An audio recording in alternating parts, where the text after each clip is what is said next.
Então vamos lá, agora a gente vai falar sobre a gente tinha falado sobre a divindade do Espírito Santo, e agora a gente vai falar sobre a personalidade do Espírito Santo, a partir também, né, de Millard Erickson, das edições Vida Nova. Então, ele deixa claro aqui que é importante a gente não se deter apenas na divindade, mas também na personalidade do Espírito Santo. Existe certas tendências de interpretar o Espírito Santo como uma força impessoal. As testemunhas de Jeová, por exemplo, elas consideram o Espírito Santo como a força ativa de Deus. Existem aqueles que entendem que o Espírito Santo seria uma energia. Foi daí onde eu falei a respeito de uma analogia pobre que eu usei do Espírito Santo como combustível, porque corre-se o risco de alguém entender que o Espírito Santo não é um ser, não é uma pessoa, mas ele é uma coisa, né? E aí a defesa, né, que Erickson faz aqui, Millard Erickson faz, é que nesse período a gente precisa ficar atento, porque diferentemente de algumas religiões orientais, panteístas, né, em que Deus é tudo, tudo é Deus, Deus está em tudo, né, então todo mundo é uma centelha divina, não sei o que, não sei o que, não sei o que lá, tal. Eu não tenho muitos detalhes, sou ignorante nessas áreas, mas a fé cristã não defende isso. A fé cristã, além de não defender um triteísmo, né, ela defende a trindade, e ela também defende que o Espírito Santo, ele é uma pessoa. E aí a proposta aqui, né, de Millard Erickson é de afirmar pela Bíblia que o Espírito Santo é uma pessoa e possui qualidades de pessoa. A primeira prova que ele aponta seria o uso do pronome masculino para representar o Espírito Santo. Já que a palavra grega pneuma, espírito, é neutra, e eu não sei se vocês lembram que eu tinha falado sobre isso. Spiritum é masculino e do latim, sendo que latim não está nas escrituras. Ruach, hebraico, é feminino, né? Então a atribuição de gênero ou de conotação de sexo, como se o espírito fosse homem, coisas assim, é uma alusão mais relacionada a uma perspectiva posterior à Bíblia, porque no período aqui a gente vê que tem o espírito é uma palavra feminina no hebraico, e o espírito é uma palavra neutra no grego, que poderia ser aplicado tanto a homem quanto a mulher, digamos assim. A palavra neutra que eu estou dizendo, não a palavra espírito em si. É como a palavra estudante. Estudante é uma coisa que se aplica ao gênero feminino e ao gênero masculino. Professor, só ao gênero masculino. Professora, só ao gênero feminino, né? Então, não sei se deu para... Ficou meio pobre, mas deu para entender? Então tá legal. E aí nisso, a respeito desse caso aqui, os pronomes devem concordar, né, com o seu antecedente em pessoa, número e gênero. Seria de esperar que o pronome neutro fosse empregado para representar o Espírito Santo. Mas em João 16, 13 e 14... a descrição que Jesus faz do ministério do Espírito Santo usa um pronome masculino, onde se esperaria um pronome neutro. O único antecedente possível no contexto imediato é Espírito da Verdade, versículo 13. Ou João cometeu um erro gramatical nesse ponto ao registrar o discurso de Jesus, fato improvável, já que não encontramos erro semelhante em nenhuma outra parte de seu evangelho.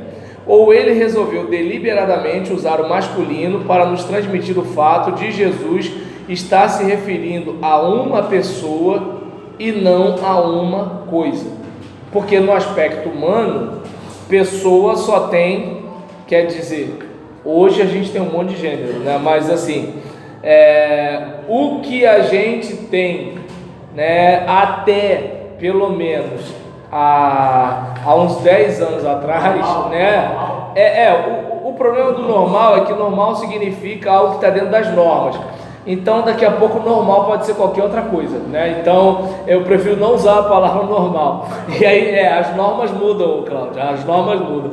E aí nesse caso, em relação a esse, só um instantinho, tá, Fernando? Guarda, se for o caso até anota, só um instantinho. E aí o que ele está dizendo aqui? É que em relação ao pronome para pneuma, deveria ser um pronome neutro. Mas se fosse pronome neutro, não estaria indicando uma pessoa. Deu para entender o raciocínio que Millard Erickson está tendo a partir do grego? E aí nisso, vamos lá. Ele até fala, ou João errou na hora de escrever, o que não tem a ver, né, com a Bíblia ser palavra de Deus, porque a Bíblia é palavra de Deus em linguagem humana. Então, mesmo que a pessoa tivesse algum erro de escrita, a Bíblia não é livro, né, de ciência, a Bíblia não é livro de língua portuguesa, a Bíblia não é livro de língua grega, a Bíblia é livro de fé. Então Deus usaria alguém de acordo com as características que esse alguém tem. Claro que tem gente que quer defender argumento científico, histórico, filosófico, um monte de coisa a partir da Bíblia, mas a preocupação da Bíblia não é essa. Essa é uma preocupação nossa, não da Bíblia, né? Tanto que em relação a essa questão da Trindade, a Trindade é uma preocupação posterior em que os cristãos tentam, como Renato Russo, entender como um só Deus ao mesmo tempo é três. Quem me dera ao menos uma vez, né? Então, nesse caso, a gente observa aqui, né, que o fato, né, de o evangelista colocar um pronome que não é neutro, mas é masculino, seria uma demonstração. Antes de ir para a segunda linha de prova, Fernando, o que você ia falar? Admite-se um erro, ou pode ser admitido o erro de João, mas não pode ser admitido o erro do copista? Também, só que o que acontece é que assim, em relação a esse caso, se fosse um erro do copista, a gente não teria como saber qual seria o pronome antes do erro, entendeu? Então a única coisa que a gente tem é o texto, né? Se houve alguma variação, aí já é uma questão de crítica textual, já é alguém que assim navegue em regiões mais profundas do oceano, que não é o meu caso de professor iniciante, inexperiente, entendeu? E que não saca nada de línguas originais. Quero pedir perdão até diante de vocês e diante de todos os internautas que estarão nos assistindo, que eu estudei grego só para passar. Não façam isso. Agora eu vou ter que estudar de verdade, porque eu preciso do grego, entendeu? Mas quando eu tive a oportunidade, eu pensei só em passar. E aí agora eu fico nessa luta, tem que acreditar em todo mundo. Mas vai, fala, Pedro. Isso, vamos lá. João 16, 13 e 14. Quando Jesus está falando sobre o Espírito da Verdade. Isso, João 16, 13 e 14. Gente, eu só estou repetindo a referência bíblica, eu já falei. Se vocês já escreveram, vocês estão escrevendo de novo. Não, outra coisa. Então tá. Oi, Cláudio. Mas aqui na questão até do Fernando, ele bota bem claro que praticamente Jesus está transmitindo como se fosse uma pessoa e não uma coisa. Exatamente. Não é ele que está... não é o autor inferindo. Exatamente. Ele está pegando o diálogo de Jesus com o pessoal e nisso, assim, ele realmente, tanto que tem um momento que o Espírito Santo, quando ele fala sobre o outro Consolador, ele não usa a palavra héteros, que é a palavra que significa um outro, né, de uma outra natureza, mas fala halos. né? Então, digamos, diante dessa situação, a gente verifica que há uma preocupação em mostrar, né, que assim, olha, peraí, essa pessoa aqui, né, ela é a pessoa que vai estar dando continuidade, sendo que é da mesma natureza que eu, da mesma substância que eu, e assim por diante. Então, seguindo, a segunda linha de prova da personalidade do Espírito Santo é uma série de passagens em que sua obra lembra de uma forma ou de outra a obra de alguém que, sem dúvida, é um agente pessoal. O termo paráclitos, conselheiro, advogado, aplicado ao Espírito Santo em João 14, 26, 15, 26 e 16, 7. Antes que alguém me pergunte de novo, né? Aplicado ao Espírito Santo em João 14, 26, 15, 26 e 16, 7. Em cada um desses contextos, é óbvio que não se tem em vista algum tipo de influência abstrata, pois Jesus também é mencionado expressamente como um paráclitos, em 1 João capítulo 2, versículo 1, quando a gente fala de termos um advogado, né? Então, 1 João capítulo 2, versículo 1. Mais significativas são suas palavras em João 14, 16, quando ele diz que orará ao Pai, a fim de que ele dê outro consolador aos discípulos. A palavra para outro significa outro da mesma espécie, uma vez que as afirmações de Jesus associam a vinda do Espírito à sua partida.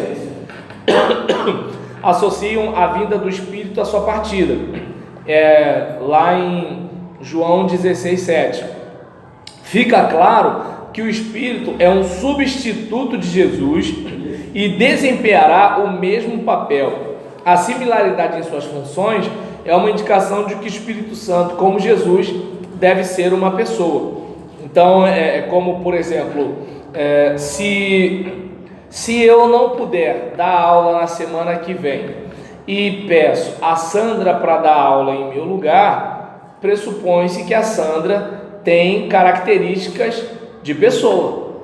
Não tem como eu pedir para a calopsita, né, do fulano de tal vir dar aula, porque ela é um outro, mas de uma outra espécie, né? Então não tem como a calopsita vir aqui e dar uma aula de pneumatologia, né? Porque eu e Sandra, mesmo que nós não conheçamos muito de pneumatologia, podemos ler, podemos assistir um vídeo, podemos passar um trabalho. Agora a calopsita não pode fazer nada disso, é uma outra situação, né? Então, outra função que tanto Jesus como o Espírito Santo exercem, e que por conseguinte serve como indício da personalidade do Espírito Santo, é a de glorificar outra pessoa da Trindade. Em João 16,14, Jesus diz acerca do Espírito: ele me glorificará, porque há de receber do que é meu e vou-lo há de anunciar. Um paralelo é encontrado em João 17,4, onde em sua oração sacerdotal, Jesus afirma que durante seu ministério sobre a terra, ele glorificará ao Pai. Então, ele está dizendo que o Espírito Santo vai fazer a mesma coisa que ele também fez, sendo que para fazer a mesma coisa é preciso que se tenha características parecidas, não é mesmo? E aí nisso, as associações mais interessantes do Espírito Santo com agentes pessoais são aquelas em que ele é ligado ao Pai e ao Filho. Entre as mais conhecidas estão, mais uma vez, a fórmula batismal. A gente já citou no outro vídeo em que a gente fala sobre a divindade do Espírito Santo. A questão também, né, do que Judas prescreve: vós, porém, amados, edificando-vos na vossa fé santíssima, orando no Espírito Santo. guardai-vos no amor de Deus, esperando a misericórdia de nosso Senhor Jesus Cristo para a vida eterna. Judas, é só um capítulo, né? Versículo 20 e versículo 21. Pedro dirige-se aos seus leitores como os que foram eleitos segundo a presciência de Deus Pai, em santificação do Espírito, para a obediência e aspersão do sangue de Jesus Cristo. Vocês já anotaram esse texto, né, que é 1 de Pedro 1, 2, quando a gente falou sobre a divindade. O Espírito Santo também é ligado ao Pai e ao Filho em várias ocasiões do ministério de Jesus.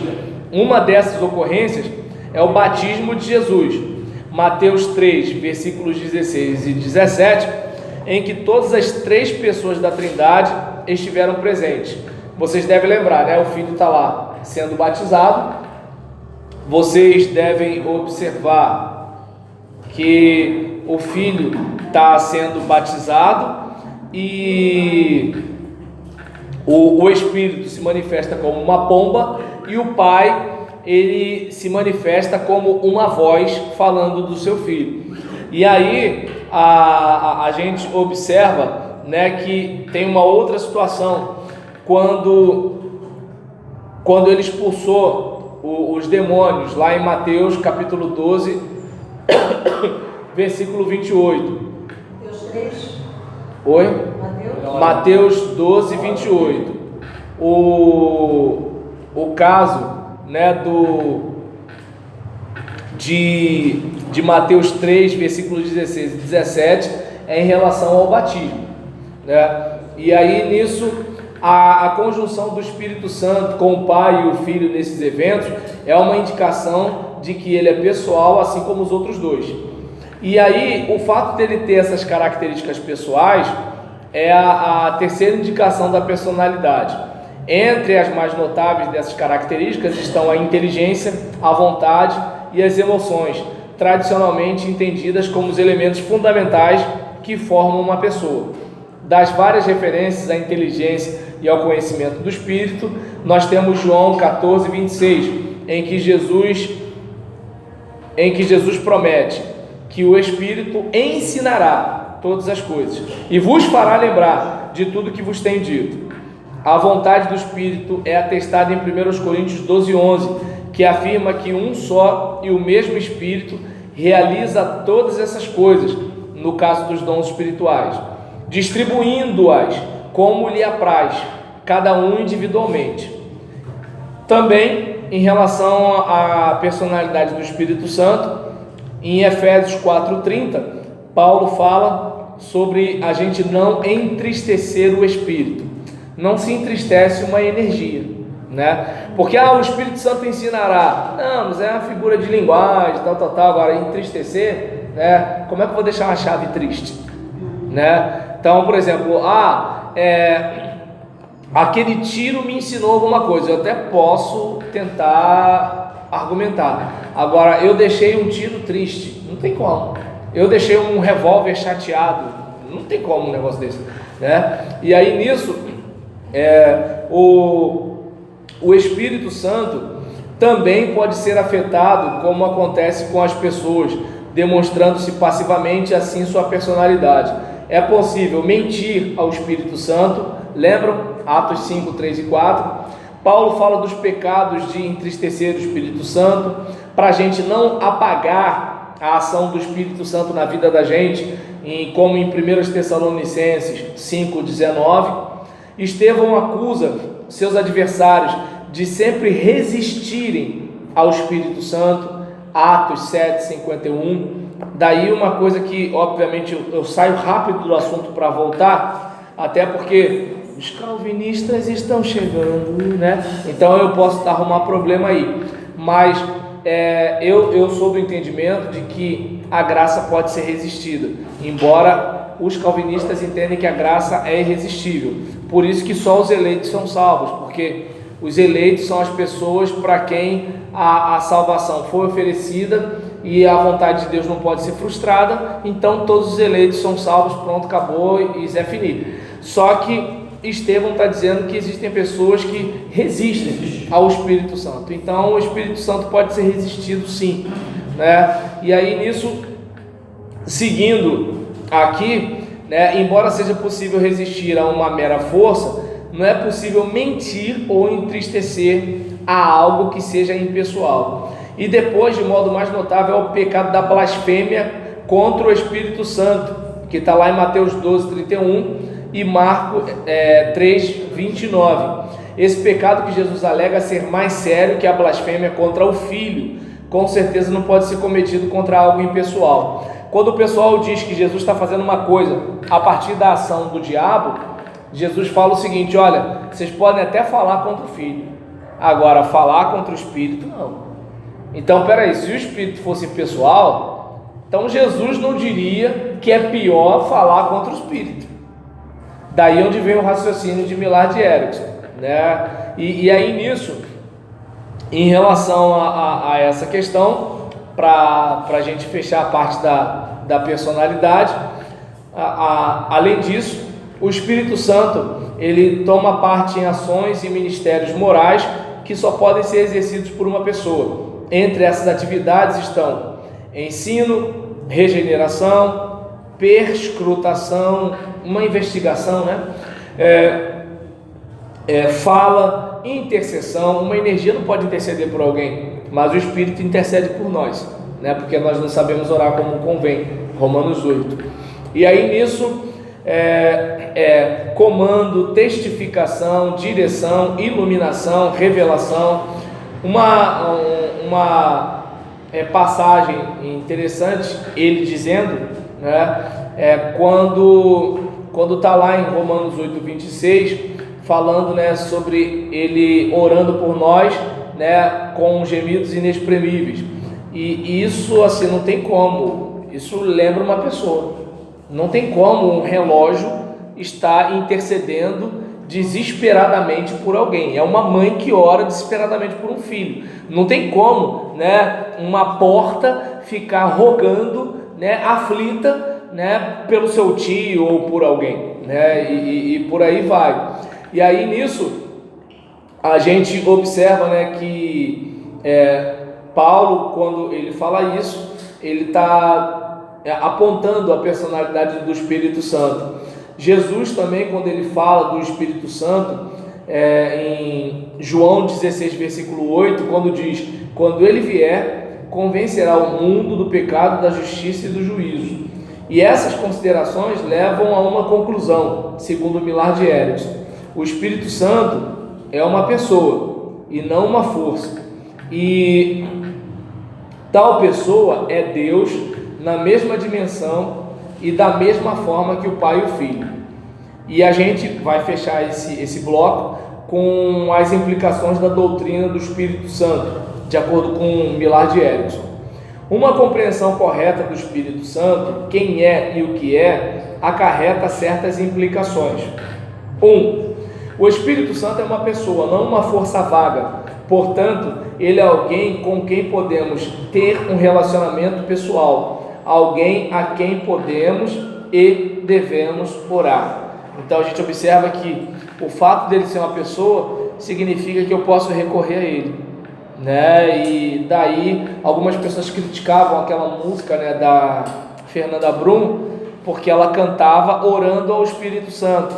E as pessoas, não sei, nessa época eu era seminarista, e eu lembro que muita gente ficava assim: a gente tem que orar ao Pai em nome de Jesus, né? Eu tive um colega seminarista, né? Não éramos do mesmo seminário e ambos trabalhávamos numa empresa, né? A editora Central Gospel, em que a maioria era assembleano, né? A maioria dos colegas de trabalho eram assembleanos.